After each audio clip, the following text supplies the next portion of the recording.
right, folks. I am here to give you the secret sauce about resizing embroidery designs. And the first thing I'm going to let you guys know is resizing is risky. Embroidery designs are meant to be run at their original size. With embroidery's physical limits, the best course of action is to create designs at or near their intended size when possible. Depending on the finished size, digitizers might make different choices about how to render a design. And though it is possible, it's not just safe within 10 or 25%.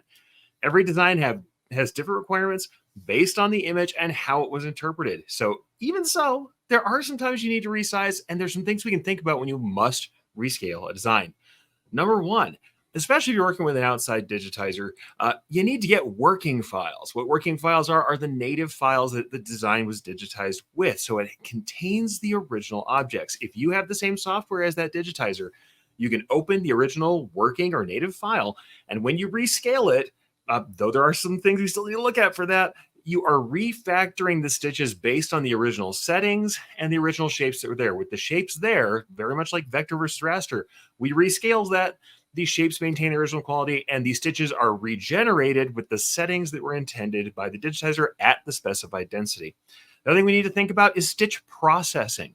If you're stuck with a machine file, you'll need software that can either process the design back into objects that can be hit or miss sometimes. It doesn't always recognize them correctly, or software that recognizes stitch types and reprocesses densities. What does this mean? Density is how close together lines of stitching are. If we scale, we can change that, and that's going to change our coverage.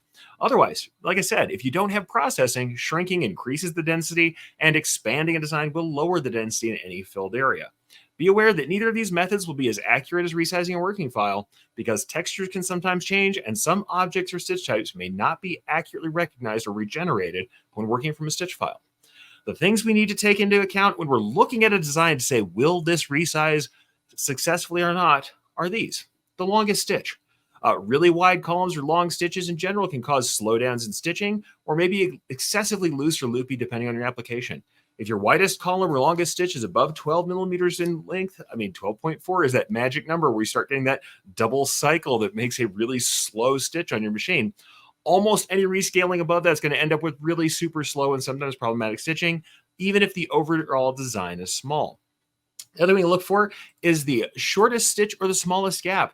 For standard 40 weight thread, satin stitch columns are unlikely to be stable or regular when they get under 1 millimeter. So you generally want any cap in a loop of satins to be at least 0.8 millimeters wide for any gap. They need to be about that size to stay open. So a hole in a letter, an O, a P, a capital A, they need to be around 0.8 millimeters to stay open reliably on most materials with 40 weight thread.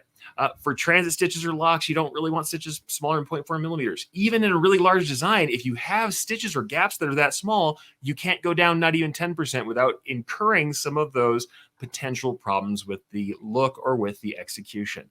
If you have text under 5 millimeters at that 40 weight thread, you need to start looking at whether or not you can shrink it down. You might just not have room no matter how big the design is.